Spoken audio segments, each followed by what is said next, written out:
Alright, students, so this is our equation for calculating the moment vector.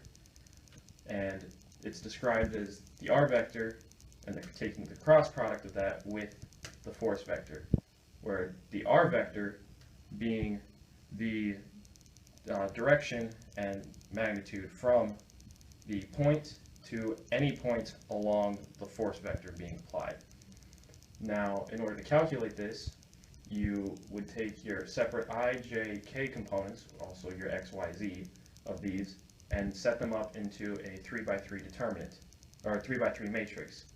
From there, you would take the determinant of this 3x3 matrix, as seen here, to get you your different X, Y, and Z components of your total, or your overall moment, the moment vector. To determine just the magnitude of the moment, you could take the magnitude of the r vector, the magnitude of the force vector, and multiply that by the sine of the angle between the two of them. And although this is all nice, and it helps us, and it's very important throughout mechanics, it's sometimes hard to visualize it just from these equations. So from our project, we can see a more physical representation of the direction of moment, which would also let us understand the direction of the plane of motion.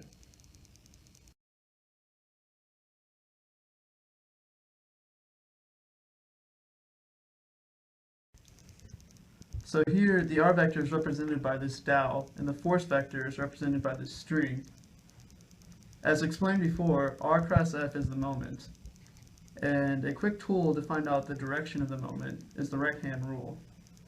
To use this, you point your hand in the direction of r, curl your fingers in the direction of f, and then the direction that your thumb sticks out is the direction of the moment. In this case, it is my left.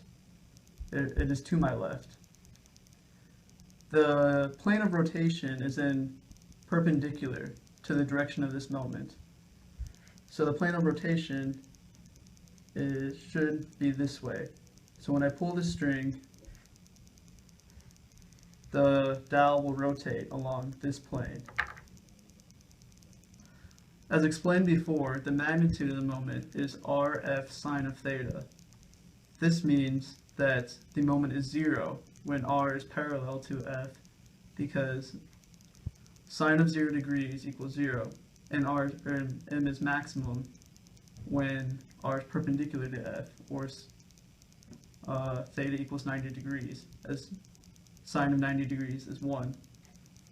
So when theta is 0 and I pull up on the dowel, there is no rotation because the moment is 0. However, when I make a rough 90-degree angle, it rotates very quickly as the moment is maximum. When theta is an angle other than 0 or 90, there is a component of the force that is parallel to the dowel, or r, so the moment is not maximum because that component of force creates no moment.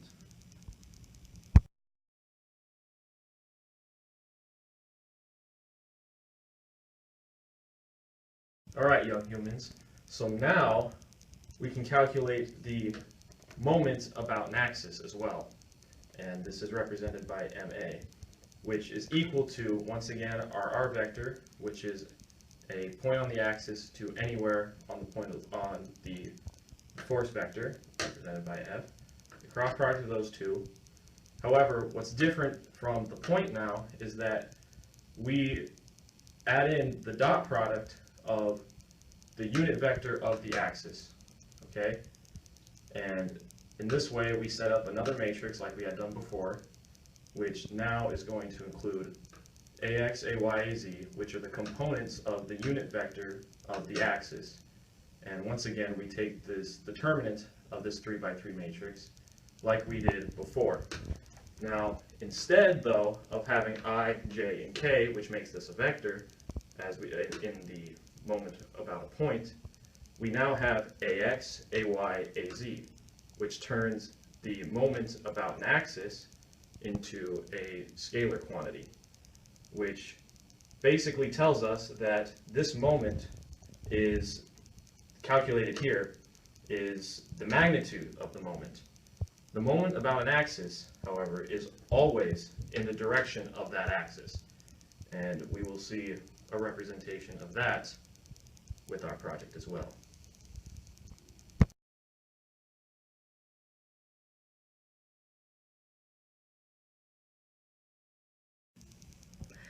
So this is our representation of moment about an axis. This big dowel will represent the axis, while the shorter dowel represents r, and again, the string is representing F, which is the force.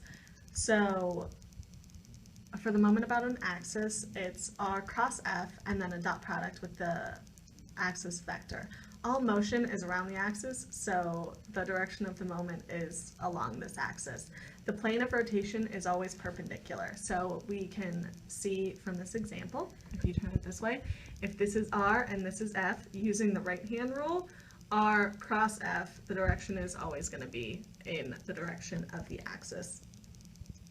So some specific examples are when the force is parallel to the axis, there is no moment, or when the force intersects the axis in any way, there is also no moment. The maximum moment is produced when r is at a 90-degree angle to the axis, because when r is at a 90-degree angle to the axis, the r perpendicular distance to the axis is maximized, as opposed to when r is at a 60-degree angle to the axis, the perpendicular distance is much smaller, which would therefore cause the moment magnitude to be smaller.